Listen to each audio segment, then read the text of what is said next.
If you win, you manifested it. Fantastic. If you lose, you would have spent so much time imagining it that you're really going to want it.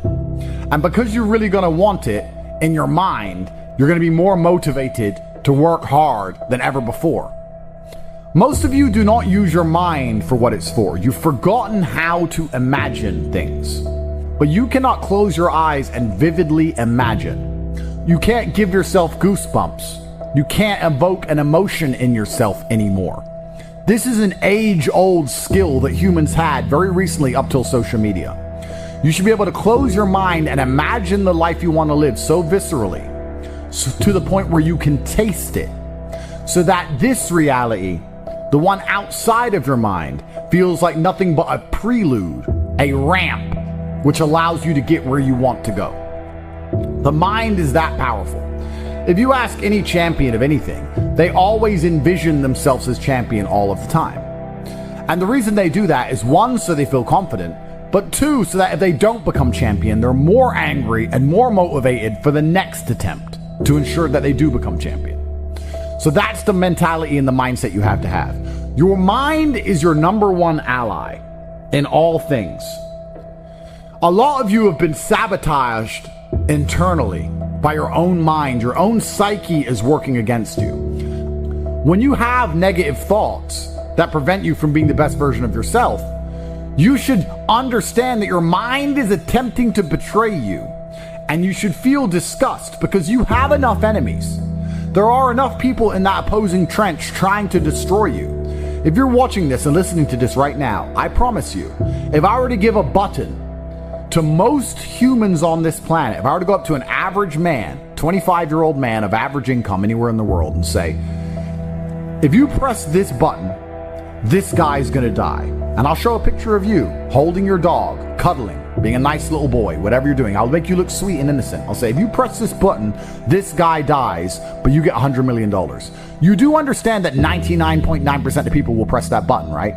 And they'll take that 100 million without remorse. They won't really think about you very much. And if they do, they'll distract themselves with a Lamborghini and with bitches. That's it. They won't care about you. There's enough people in the opposing trench who are prepared to destroy you for self-interest that the idea of you not having every single part of you on your own side is truthfully sad. You need to be in a better position than that. You cannot allow your own mind to betray you ever. It has to be 100% on side all of the time.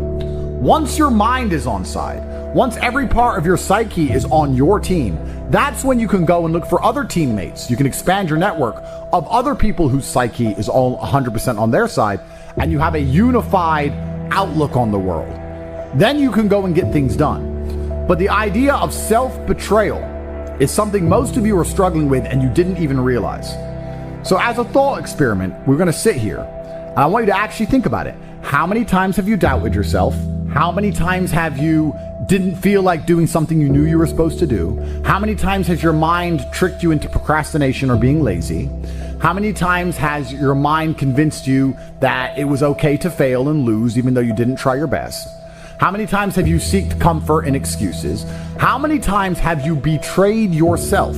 Don't worry about your enemies attempting to crush you. That's another conversation. If you actually analyze most of your failures, you're going to see the majority of them come from self-sabotage.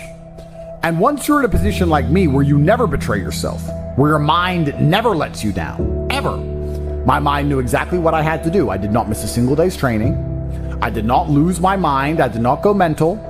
I did not have a breakdown. I acted exactly as I was supposed to act. I was fully professional in all things. I got as much work done as I could possibly do. I was extremely productive.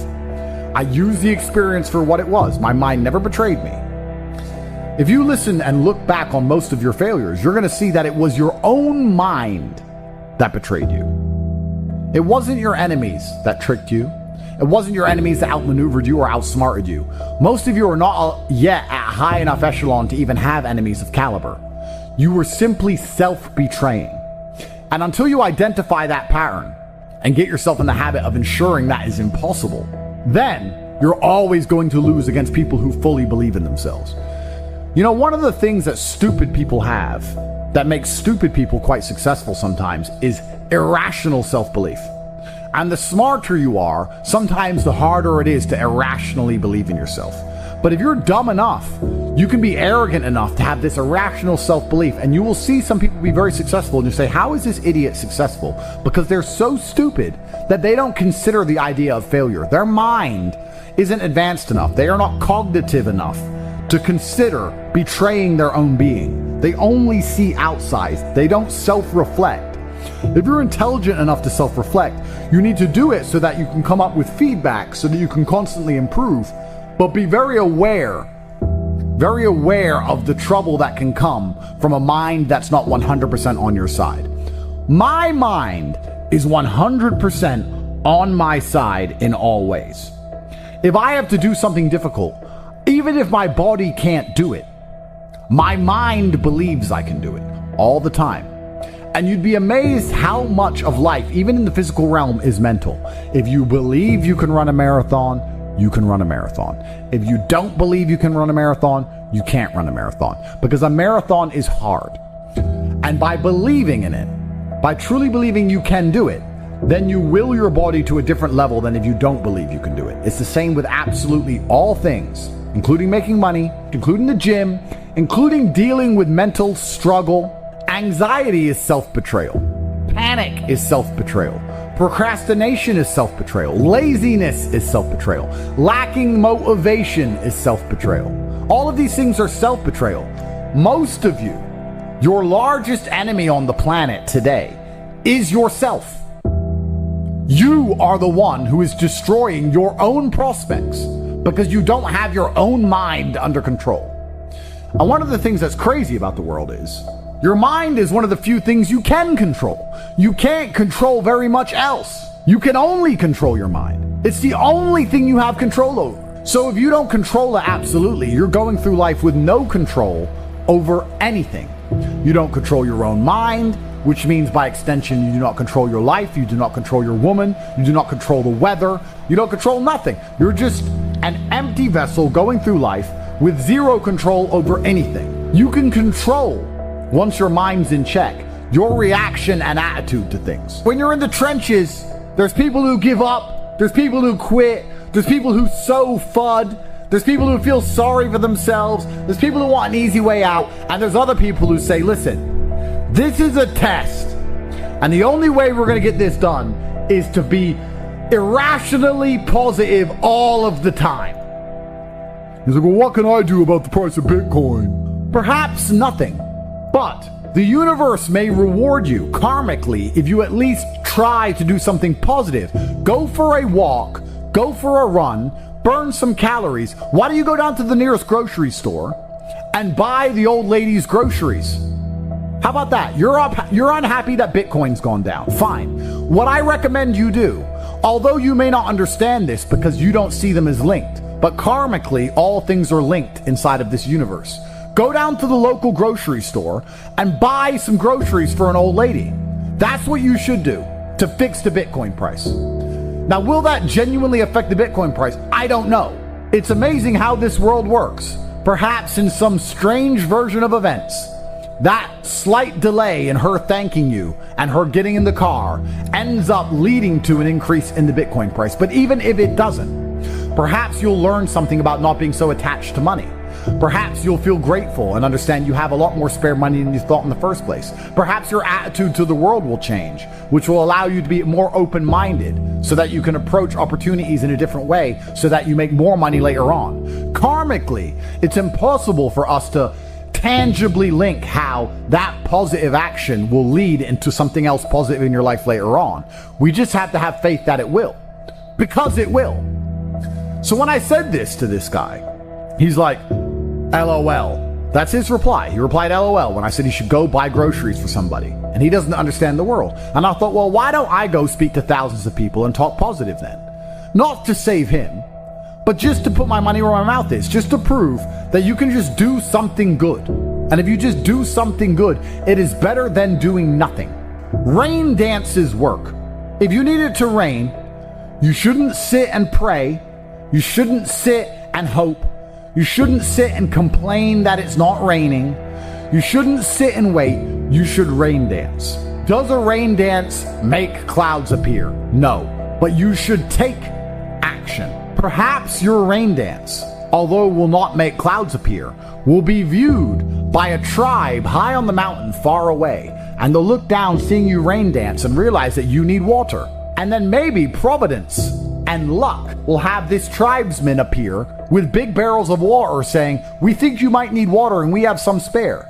If you didn't rain dance, they wouldn't know. They just see you sitting around being a mopey dipshit, crying his eyes out.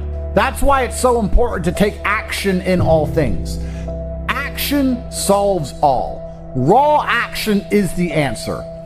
Raw action solves all. It is a mindset.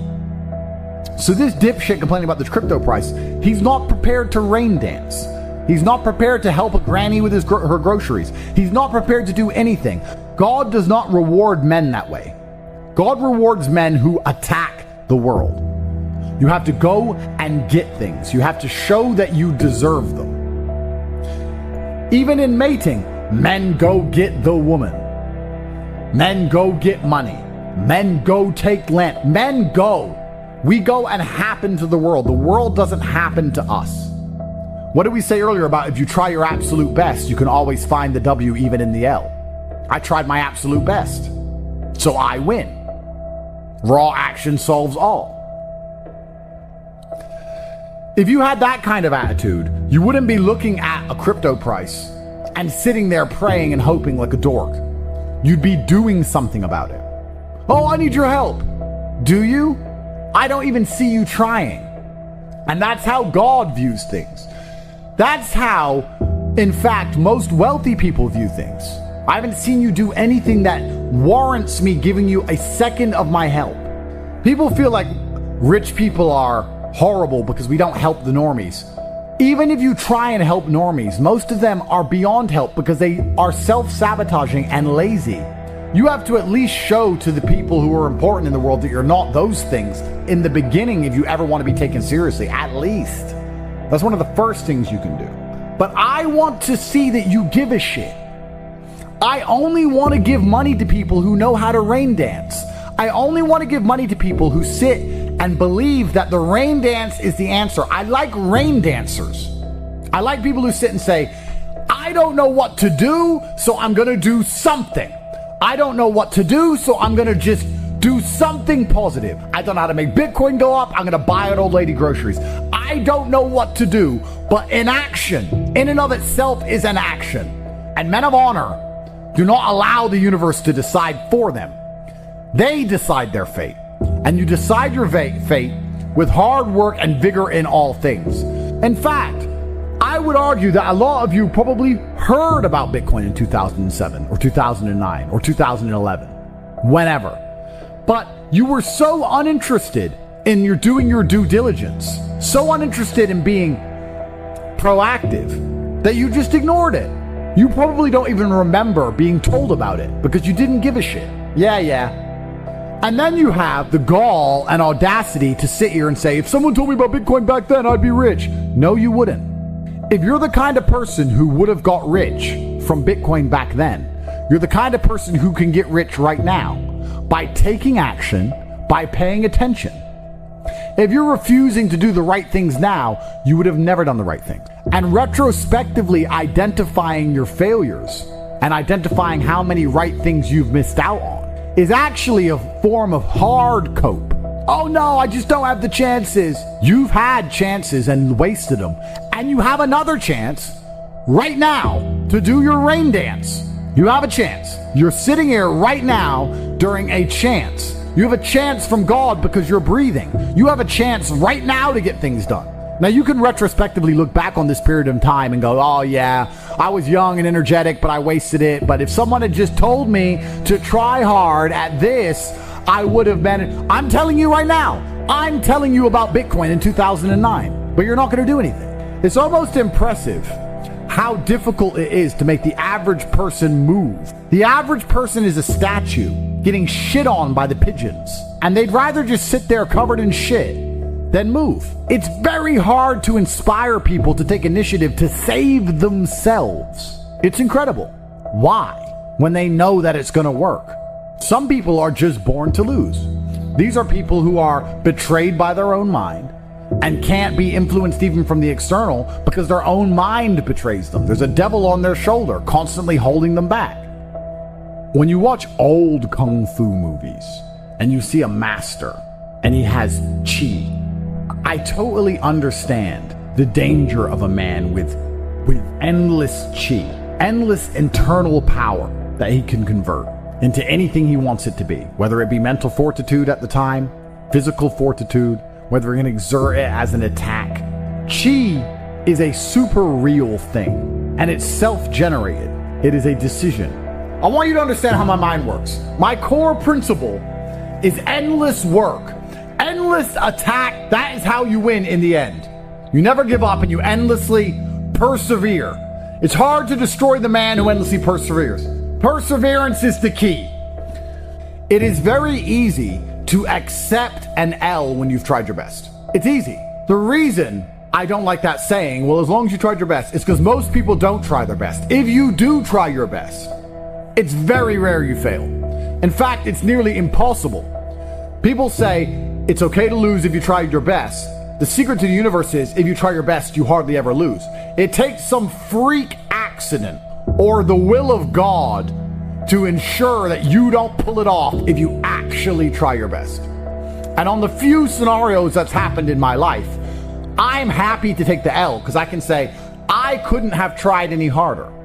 I done my absolute best. I know I did my best. I can't try any harder. God knows more than me, and he decided that things have to be slightly different right now. That's fine. It's easy to take the L if you try your best. So if you try your best, you never feel the bitter sting of regret. You never feel the dark rankness. You never taste failure. It's never in your mouth. It's never lucid. It's never tangible. Because you approached the scenario with absolute vigor. And truthfully, effort is a muscle, like everything else. The more you exercise it, the better it becomes. So even if you try for 100% for something and fail, you've exercised your effort muscle, which means you haven't failed because you've learned something and become better at giving effort to things. You've become better at being concentrated on a task. So it's nearly impossible to fail in these scenarios. A lot of sayings are overused, never a failure, always a lesson. And that's what's annoying about it, because it's true, but it's rarely applicable. You guys will say it's never a failure, it's always a lesson, when you didn't even try. That's wrong. That's a failure. But if you absolutely try your best, then it is a lesson, and there are benefits, right? It's like going for a PB in the gym. You may not get the PB, but your muscles get stronger because you tried so hard. That's how every single task should be approached. I'm trying to lift as much as possible. Perhaps I failed, but because I tried so hard and I strained so hard, my muscles ache and I got stronger anyway. Meaning I did not fail at the task of becoming stronger. There were tangible benefits to my effort in and of itself.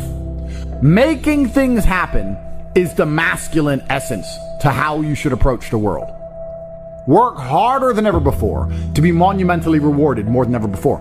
It's also about pleasing the universe and showing that you are prepared to put your concentrated calories, the calories you consume, you're prepared to put them into something. You're only going to be rewarded if you differentiate yourself from the crowd via effort. A lot of people don't know how to try anymore, but we are not like that. We know better. We know how to try. That's why we always endlessly win. You should feel genuinely worried about wasting a single second, because you can't let the winners keep dunking on you. I've spoken at length about how the world is getting harder and harder. This is true. This is easy to observe. Everybody knows it. There are people out there in the world who are going to try hard to change that dynamic because they don't believe they can ever be rich. There are people who are going to sit and say, I don't want the rich to get richer and the poor to get poorer because I'm poor. And there's other people who sit and say, I like it this way. I like this challenge. I like that the game is rigged because now if I get rich, I get richer. That's how rich people think. Winners think, I have no problem with the rich getting richer and the poor getting poorer because I'm going to be one of the rich ones. Losers think, no, we need to spread it all out. If you accept the rich will get richer and the poor will get poorer, then you need to be prepared to do whatever it takes to win the game. Just like a video game. The harder the level, the greater the difficulty, the larger the high score at the end. I mean, you should try every day anyway. But let's assume you're the kind of person who can't try every day because you don't have that grit and consistency. If you're not going to pull your finger out now and finally try in these few days, when are you going to try? When are better chances going to come?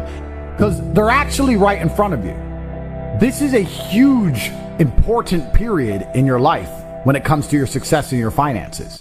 If you're not going to try now, when are you going to try?